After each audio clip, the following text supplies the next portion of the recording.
Dear students, प्रस्तुत video में हम केन्स अर्थात जॉन मेनर्ड केन्स के द्वारा दिया गया मुद्रा की मांग के सिद्धांत का अध्ययन करेंगे।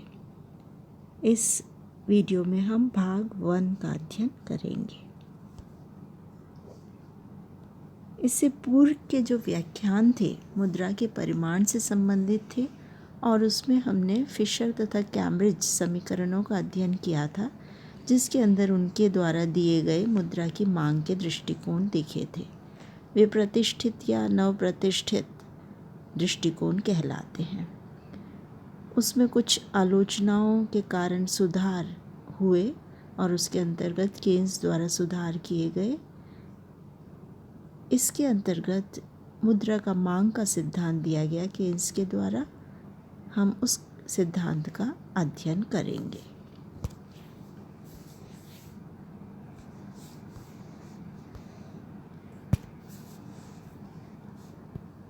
सबसे पहले हम देखते हैं केन्स द्वारा दिए गई मुद्रा के मांग का क्या तात्पर्य है। मुद्रा की मांग का सिद्धांत जो केन्स द्वारा दिया गया वह भी तरलता अधिमान की अवधारणा पर आधारित है। दूसरे शब्दों में केन्स के अनुसार मुद्रा की मांग का अभिप्राय मुद्रा की उस राशि से है जो लोग अपने पास तरल अथवा नकद रूप में रखना चाहते हैं। केन्स ने पुस्तक लिखी थी ट्रीटाइज ऑन मनी, जिसके बारे में पहले भी हमने संक्षेप में जाना था। उसमें उन्होंने तरल शब्द की भी व्याख्या की थी। तरलता अधिमान में जो शब्द आ रहा है तरल, उसकी व्याख्या करते हुए उन्होंने बताया था कि तरल कोई भी ऐसी वस्तु है जिसे अल्पकाल में बिना किसी हानि के प्राप्त किया जा सकता है। जैसे हमने देखा था अल्पकाल का सिद्धांत है केन्स का, अल्पकाल में बिना किसी हानि के प्राप्त किया जा सकता है। सभी प्रकार की परिसंपत्तियों में मुद्रा सबसे अधिक सामान्य रूप से स्वीकार होने वाली परिसंपत्ति है। लोग इसे केवल ऋणों का भुगतान करने के लिए ही अपने पास नहीं रखते, बल्कि इसे बिना देरी, लागत या हानि के परिसंपत्तियों या वस्तुओं के रूप में बदला जा सकता है। अर्थात यदि हमें अन्य किसी रूप की परिसंपत्तियों को मुद्रा के रूप में बदलना है तो इसमें हमें कोई खर्चा नहीं करना पड़ता है, कोई लागत नहीं आती, कोई हानि नहीं होती और कोई देर भी नहीं लगती, क्योंकि सभी सामान्य रूप से मुद्रा को स्वीकार कर लेते हैं और इसलिए मुद्रा के बदले में परिसंपत्ति बदली जा सकती है। इस तरह हम कह सकते हैं कि मुद्रा एक पूर्णतया तरल परिसंपत्ति है। अन्य परिसंपत्तियां हैं वो उनमें तरलता थोड़ी कम पाई जाती है। मुद्रा के अंदर हम नकदी और मांग तथा चालू जमा लेते हैं, करेंसी तथा डिमांड डिपॉजिट्स और करंट डिपॉजिट्स जो आसानी से मुद्रा के रूप में निकाले जा सकते हैं। दोनों डिपॉजिट्स ये सबसे तरलतम रूप है और इसके बाद अन्य परिसंपत्तियां हैं वो कम से कम तरल होती चली जाती हैं। और अगर हम इनका क्रम देखें तो घटते हुए क्रम में मतलब तरलता जिनकी कम होती जा रही है वो है सावधि जमा, जो कुछ समय बाद ही निकाली जा सकती हैं, तुरंत नहीं निकाला जा सकता उनका पैसा। ऐसे बिल्स ऑफ एक्सचेंज काम में लिए जाते हैं, बॉन्ड्स खरीदे बेचे जाते हैं, अंश या शेयर्स खरीदे बेचे जाते हैं। वास्तविक परिसंपत्तियाँ रियल एस्टेट्स, मकान, बिल्डिंग, भूमि, वाहन इत्यादि ये सभी कम तरल हैं क्योंकि इन्हें एकदम मुद्रा में परिवर्तित नहीं किया जा सकता है, सर्वग्राह नहीं है। हर कोई आपसे लेने के लिए तैयार नहीं होगा, आप हर किसी से ये लेने के लिए हमेशा तैयार नहीं हो जाएंगे, पर मुद्रा की बदलने के लिए हम और आप आसानी से तैयार हो जाते हैं। तो इस तरह से सावधि जमा है वो तरल है मुद्रा से कम। सावधि जमा से कम तरल बिल है, बिल से कम तरल बॉन्ड है, बॉन्ड से कम तरल अंश है और सबसे कम तरल है रियल एस्टेट जैसे बिल्डिंग, भूमि, वाहन आदि।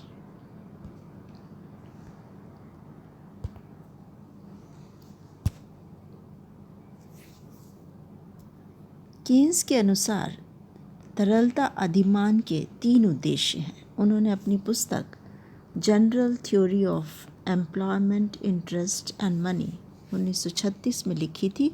उसमें मुद्रा के परिमाण सिद्धांत की पुनर्रचना की तथा मुद्रा की मांग अथवा तरलता अधिमान के 3 उद्देश्य बताए। लोग क्यों मुद्रा अपने पास रखना चाहते हैं या तरलता अधिमान क्यों है, तरलता को ज़्यादा पसंद क्यों करते हैं, उसके उन्होंने 3 उद्देश्य बताए थे कि 3 कारणों से लोग अपने पास मुद्रा रखना पसंद करते हैं, नकदी रखना पसंद करते हैं। पहला है सौदा उद्देश्य या ट्रांजैक्शन मोटिव। जब भविष्य में वस्तुओं और सेवाओं के क्रय विक्रय के लिए मुद्रा पास रखी जाती है तो वो कहलाता है ट्रांजैक्शन मोटिव। अर्थात जब हमें आय प्राप्त होती है तो उस आय को हम रोज़मर्रा की दैनिक आवश्यकताओं की पूर्ति के लिए अपने पास रखते हैं और उसको खर्चते रहते हैं, सौदे करते रहते हैं, उनसे क्रय विक्रय करते रहते हैं वस्तुओं और सेवाओं का। ये है सौदा उद्देश्य। दूसरा उद्देश्य है सतर्कता उद्देश्य या प्रिकॉशनरी मोटिव। जब भविष्य की घटनाओं की अनिश्चितता के कारण नकद मुद्रा पास रखी जाती है, न सिर्फ दैनिक आवश्यकताओं की पूर्ति बल्कि अचानक कोई कंटिजेंसी आ जाए, कोई विशेष परिस्थिति आ जाए, उसके लिए भी थोड़ी मुद्रा पास में रखी जाती है। वह कहलाता है सतर्कता उद्देश्य या प्रिकॉशनरी मोटिव। और तीसरा है सट्टा उद्देश्य या स्पेक्युलेटिव मोटिव। जब नकदी इसलिए रखी जाती है यदि एक दी हुई समय अवधि में वित्तीय निवेश से ऋणात्मक आय होने की संभावना रहती है तो मुद्रा लोग अपने पास रखते हैं नकदी के रूप में। ये कहलाता है सट्टा उद्देश्य। तो इस प्रकार 3 उद्देश्य हैं, ट्रांजैक्शन मोटिव, प्रिकॉशनरी मोटिव और स्पेक्युलेटिव मोटिव। सबसे पहले हम पहला उद्देश्य जो है उसका अध्ययन करेंगे और उसके अंतर्गत देखेंगे मुद्रा की सौदा मांग, the transaction demand for money. व्यक्तियों को आय एक निश्चित अवधि के बाद मिलती है जबकि व्यय करने की आवश्यकता दैनिक जीवन में प्रतिदिन पड़ती रहती है। जैसे मंथली इनकम मिलती है तो 1 महीने के बाद ही वापस से इनकम मिलती है, जबकि खर्चा रोज़ करना पड़ता है। इसी तरह से दैनिक अगर कोई कमाता है तो वो दिन के अंत में कमाता है और उसके बाद दूसरे दिन शाम तक उसे वापस नहीं मिलती है। जिसको साप्ताहिक मिलती है उसको 1 सप्ताह का खर्चा चलाना होता है। तो इस तरह से आय एक निश्चित अवधि के बाद मिलती है। इस प्रकार आय प्राप्त करने तथा व्यय करने के बीच एक अंतर रहता है।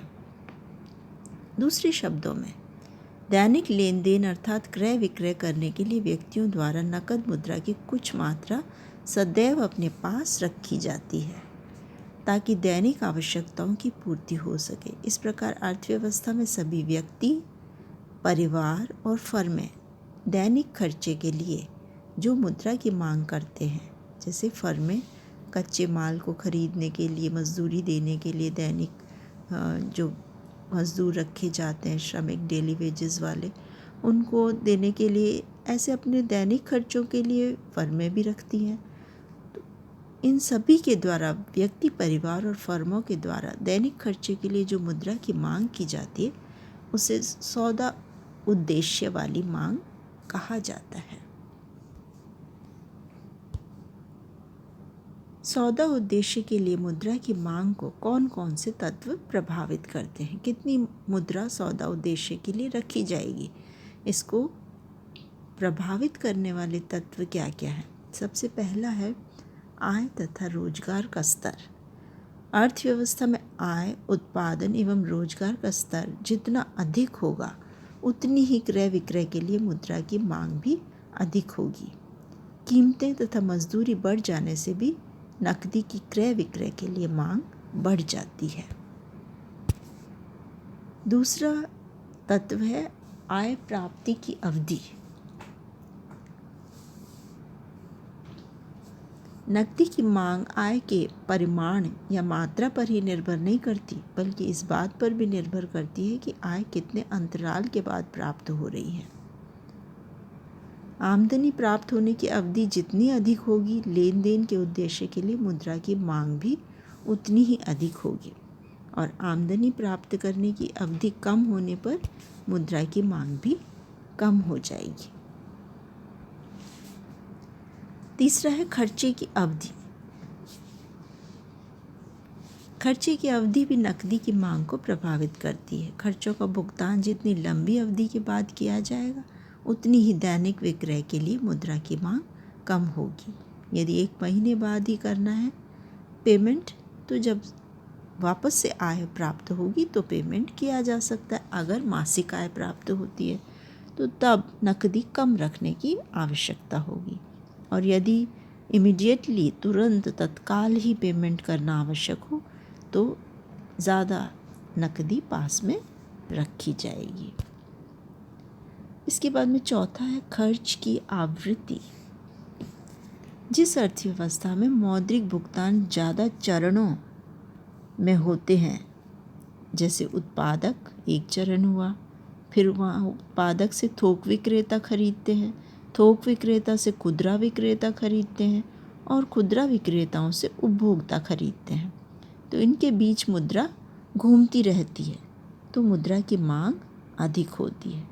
यदि इसके स्थान पर उत्पादकों को उपभोक्ताओं के बीच सीधा संबंध हो, उत्पादकों का उपभोक्ताओं से सीधा संबंध हो, तो मुद्रा की मांग कम होगी, क्योंकि वहाँ थोक व खुदरा विक्रेताओं के न होने से मुद्रा की मांग कम हो जाएगी। इसलिए सरल किस्म की ग्रामीण अर्थव्यवस्था में मुद्रा की मांग कम पाई जाती है। अंत में है साख का उपयोग व उपलब्धता। साख मतलब आप बैंक से में जो आपके जमा पैसे हैं उनको विभिन्न साख उपकरणों से प्रयोग में लाएं या उधार लें और उधार से चीज़ें खरीदें। उन दोनों ही स्थितियों में कैसे मुद्रा की मांग प्रभावित होती है। जहाँ साख प्रणाली अधिक विकसित होती है, वहाँ नकदी के स्थान पर साख उपकरणों का अधिक प्रयोग किया जाता है, अतः मुद्रा की मांग कम होती है। इसी तरह जहाँ उधार के लेन देन अधिक होते हैं, वहाँ मुद्रा की मांग कम हो जाती है। स्मरण रहे कि केन्स के अनुसार ब्याज के परिवर्तनों का प्रभाव मुद्रा की लेन देन के प्रयोजन के लिए की जाने वाली मांग पर बिल्कुल भी नहीं पड़ता है, क्योंकि जब हम उधार की बात करते हैं तो ब्याज का प्रभाव अवश्य ही पड़ेगा, परंतु केन्स ने ये माना है कि लेन देन या सौदों के उद्देश्य के लिए की जाने वाली मुद्रा की मांग पर ब्याज की दर का बिल्कुल भी प्रभाव नहीं पड़ता है। जबकि उनके बाद के अर्थशास्त्रियों ने जो मुद्रा के मांग के सिद्धांत दिए थे, जैसे बोमुल, टोबिन इत्यादि ने, उन्होंने सौदा उद्देश्य के लिए मुद्रा की मांग पर ब्याज की दर के भी प्रभाव को माना था और इसकी व्याख्या की गई थी उनके द्वारा। अब इन्हीं सभी निर्धारक तत्वों को यदि हम देखें तो उसमें सबसे प्रमुख निर्धारक तत्व आय का स्तर है, क्योंकि केन्स मान के चलते हैं कि दीर्घकाल में तो हम में से कोई भी नहीं रहेगा, इसलिए वो अल्पकाल का ही अध्ययन करते हैं, और अल्पकाल में अन्य सभी तत्व जो हमने लिए हैं, जैसे आय प्राप्त होने की अवधि इत्यादि, वे सभी स्थिर रहते हैं, और मैक्रो इंडिकेटर्स जो हैं इकोनॉमी के साख इत्यादि, वे सब भी स्थिर रहते हैं। तो इस तरह से अल्पकाल में सभी के स्थिर मान लें हम, तो मुद्रा की मांग और आय के बीच सीधा और अनुपातिक संबंध होता है, प्रत्यक्ष संबंध होता है, अनुपातिक संबंध होता है इन दोनों के बीच में। आय के बढ़ने पर मुद्रा की सौदा मांग में भी वृद्धि होती है, और इसके कम होने पर मुद्रा की सौदा मांग में भी कमी होती है। अभी हम मुद्रा की मांग को हम दिखा रहे हैं MDT के द्वारा। M मुद्रा की मांग है, मुद्रा कह सकते हैं हम, D डिमांड या मांग, और T ट्रांजैक्शंस मोटिव या सौदा उद्देश्य। तो MDT है सौदा उद्देश्य के लिए मुद्रा की मांग। और आय को Y से दिखाने का प्रचलन है। y से ही आय दिखाई जाती है, तो यहाँ पे हम भी इसी रूप में ले रहे हैं। mdt और y के बीच में संबंध देख रहे हैं और इन दोनों के बीच में सीधा संबंध है और अनुपातिक संबंध है। एक समीकरण के रूप में इन दोनों के परस्पर संबंध को इस प्रकार से व्यक्त किया जा सकता है। mdt is equal to ky। इस समीकरण को हमने चित्र 1 में चित्रित करके दिखाया है, जिसमें ky और k' रेखाएं सौदा-मांग और आय स्तर में सीधा और समानुपातिक संबंध व्यक्त कर रही हैं। k में परिवर्तन हो रहा है, k से k' हो जाता है, ये बढ़ जाता है और बढ़ के k' हो जाता है। इन दोनों स्थितियों की तुलना की गई है और हम देखेंगे कि किस तरह से आय भी बढ़ रही है, उसकी भी तुलना की गई है और आय के बढ़ने पर किस तरह से मुद्रा की मांग बढ़ जाती है, ये भी हम देखेंगे। चाहे k कम हो चाहे k अधिक हो, दोनों स्थितियों में यह बढ़ जाती है। ये चित्र देखिए आप।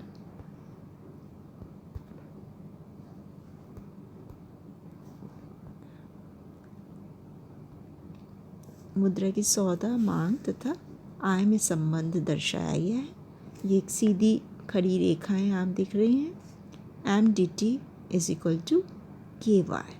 ये है प्रारंभिक स्थिति और जब k बढ़ जाता है तो वो स्थिति यहाँ पे दिखा रखी है। mdt is equal to k'(y). सीधी रेखाएं हैं जो समानुपातिक संबंध दिखा रही हैं। ऊपर की ओर उठती हुई रेखाएं हैं, वो दिखा रही हैं कि दोनों के बीच में प्रत्यक्ष संबंध है, क्योंकि एक बढ़ रहा है तो दूसरा भी बढ़ रहा है। आय बढ़ रही है तो मुद्रा की सौदा मांग भी बढ़ रही है। एक्स अक्ष पे हमने ली है मुद्रा की सौदा मांग और वाई अक्ष पे ली है आय।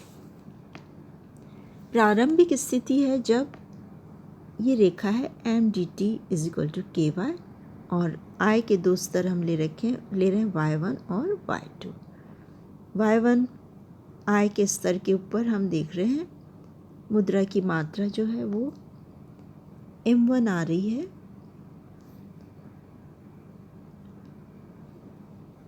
और y2 जब स्तर हो जाता है तो वो हो जाती है m2। आप देख रहे हैं m2 अधिक है और m1 कम है, अर्थात आय बढ़ने पर मुद्रा की सौदा मांग बढ़ रही है। ये पहली स्थिति है जब k आपका अनुपात है, नकदी अनुपात है k। अब ये नकदी अनुपात बढ़कर हो जाता है k', तो उस स्थिति में आपकी रेखा ऊपर की ओर खिसक जाती है और ये रेखा पिंक कलर से आपको गुलाबी रंग से दिखाई दे रही है, जो ऊपर की ओर सरक गई। नीली रेखा थी पहले और वो ऊपर सरक के हो गई है गुलाबी रेखा। और इसके ऊपर दोनों आय के स्तर y1 और y2 पर मुद्रा की मात्रा m1' और m2' हो गई है। तो इस प्रकार से दोनों ही स्थितियों में k और k' कोई भी मूल्य हो k का, दोनों ही स्थितियों में आय के बढ़ने पर मुद्रा की सौदा मांग बढ़ रही है और इस प्रकार से इन दोनों के बीच में सीधा और आनुपातिक संबंध दर्शाया गया है। अब इसके बाद हम देखेंगे दूसरा उद्देश्य कौन सा है मुद्रा की मांग का। अब वो उद्देश्य है सतर्कता उद्देश्य के लिए मुद्रा की मांग, the precautionary demand for money. अधिकांशतः खर्च करने वाली इकाइयों को प्रतिदिन के क्रय विक्रय के लिए जितनी कम से कम नकदी की मात्रा की आवश्यकता होती है, वे इससे कुछ अधिक मात्रा अपने पास नकदी के रूप में रखते हैं। भविष्य की अनिश्चितता जैसे बेकारी, बीमारी, दुर्घटना, मृत्यु आदि की दशा में सुरक्षित रहने के लिए अथवा भविष्य में सामाजिक रीति रिवाजों को पूरा करने के लिए व्यक्ति नकद मुद्रा की मात्रा अपने पास रखना चाहता है। इस प्रकार नकदी का संचय अनिश्चित भविष्य के प्रति सतर्कता के उद्देश्य से भी किया जाता है। सतर्कता के उद्देश्य से जो मुद्रा रखी जाती है, मुद्रा की मांग की जाती है, उसको प्रभावित करने वाले तत्व कौन कौन से हैं? सतर्कता या सुरक्षा उद्देश्य के लिए मुद्रा की मांग को प्रभावित करने वाले तत्व भी वही हैं जो सौदा उद्देश्य के लिए की जाने वाली मुद्रा की मांग को प्रभावित करते हैं। आय प्राप्त करने की अवधि कम होती है तो सुरक्षा के लिए मुद्रा की मात्रा भी कम रखी जाती है। जब आय का स्तर बढ़ जाता है, सतर्कता उद्देश्य के लिए रखी जाने वाली मुद्रा की मात्रा भी बढ़ जाती है, क्योंकि उपभोग के खर्चे बढ़ जाते हैं। हालांकि सौदा उद्देश्य के लिए मुद्रा की मांग से यह उस प्रकार भिन्न है कि जब आर्थिक गतिविधियां कम हो जाती हैं तो अनिश्चितता की स्थिति हो जाती है, आय प्राप्त होगी या नहीं होगी ऐसी स्थिति आ जाती है। तो इस प्रकार की मुद्रा की मांग स्थिति में मुद्रा की मांग बढ़ जाती है, क्योंकि आय की अनिश्चितता बढ़ जाती है।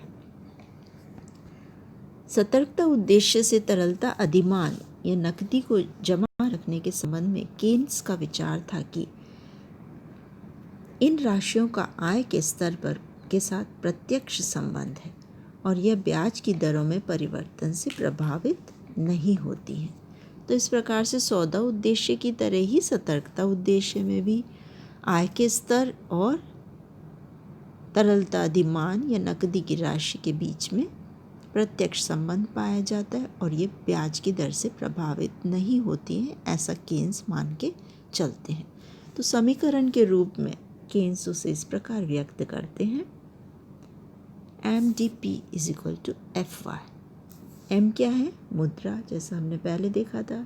D डिमांड, P है प्रिकॉशनरी मोटिव या सुरक्षा उद्देश्य या सतर्कता उद्देश्य। तो MDP क्या हो गई? मुद्रा की डिमांड प्रिकॉशनरी मोटिव के लिए या सतर्कता उद्देश्य के लिए मुद्रा की मांग। ये किसका फलन है? F से दिखा रहे हैं हम फलन। ये Y का फलन है, अर्थात आय का फलन है। आय तथा सतर्कता उद्देश्य के लिए मुद्रा की मांग में सीधा संबंध मूल रूप से दो कारणों से होता है। पहला, आय में वृद्धि होने पर लोग अधिक सुरक्षा और सुविधा प्राप्त करना चाहते हैं। यह उन्हें बचाव के उद्देश्य के लिए अधिक नकद राशियों का संचय करने में से प्राप्त हो सकते हैं। दूसरा, आय में वृद्धि से व्यापारिक क्रियाओं के पैमाने का विस्तार होता है और व्यावसायिक संस्थानों की वित्तीय आवश्यकताएं बढ़ जाती हैं। ऐसी हालत में उन्हें अधिक मात्रा में नकद राशियां बचाव के उद्देश्य से अपने पास रखनी पड़ती है, उसकी आवश्यकता पड़ती है। तो इस तरह से दो कारणों से मुद्रा की मांग और आय में सीधा संबंध पाया जाता है सतर्कता उद्देश्य के लिए। इस प्रकार हमने देखा प्रथम दो उद्देश्यों को, सौदा उद्देश्य तथा सतर्कता उद्देश्य। इन दो उद्देश्यों में आपने देखा होगा कि बहुत सारी चीज़ें मिलती हैं, उनको प्रभावित करने वाले तत्व भी मिलते हैं और मुख्य रूप से आय से प्रभावित होते हैं ये, और आय और सौदा उद्देश्य के लिए मुद्रा की मांग तथा सतर्कता उद्देश्य के लिए मुद्रा की मांग में सीधा संबंध पाया जाता है। आय बढ़ती है तो इन दोनों उद्देश्यों के लिए मुद्रा रखने की मांग भी बढ़ जाती है। तो प्रथम व द्वितीय उद्देश्यों के लिए की जाने वाली मुद्रा की मांग विशेषतः आय पर निर्भर करती है, इसलिए हम इसे एक फलन के रूप में व्यक्त कर सकते हैं। और ये फलन हम इस तरह से दिखा सकते हैं, M1 = L1Y। M1 में हमने दोनों प्रयोजनों के लिए मुद्रा की मांग को ले लिया है, सौदा मांग और सतर्कता या सुरक्षा की मांग। L1 एक फलन है जो लिक्विडिटी या तरलता को दिखा रहा है। L से हम लिक्विडिटी दिखाते हैं, तो ये पहला फलन है, इसलिए हम M1 से दिखा रहे हैं और L1 से संबंध को दिखा रहे हैं और Y से पहले की तरह हम आय को दिखा रहे हैं। तो इस तरह से इनके बीच के संबंध को हम इस प्रकार से दिखा सकते हैं। इसका अर्थ ये है कि M1 की मात्रा Y की मात्रा पर निर्भर करती है। इस प्रकार केन्स के अनुसार लेन देन व सतर्कता के उद्देश्य के लिए रखी जाने वाली मुद्रा की मात्रा राष्ट्रीय आय पर निर्भर करती है, ब्याज की दर के परिवर्तन से प्रभावित नहीं करते हैं और इन दोनों के अंदर व्यय के लिए रखी जाती है और व्यय विनिमय के माध्यम का एक रूप है और इस तरह से ये नकदी विनिमय के माध्यम का कार्य करती है संदर्भ में। भाग प्रथम को हम यही समाप्त करते हैं। भाग द्वितीय के अंदर हम सतर्कता उद्देश्य सट्टा उद्देश्य के लिए मुद्रा की मांग या स्पेक्युलेटिव मोटिव के लिए मुद्रा की मांग अध्ययन करेंगे। धन्यवाद।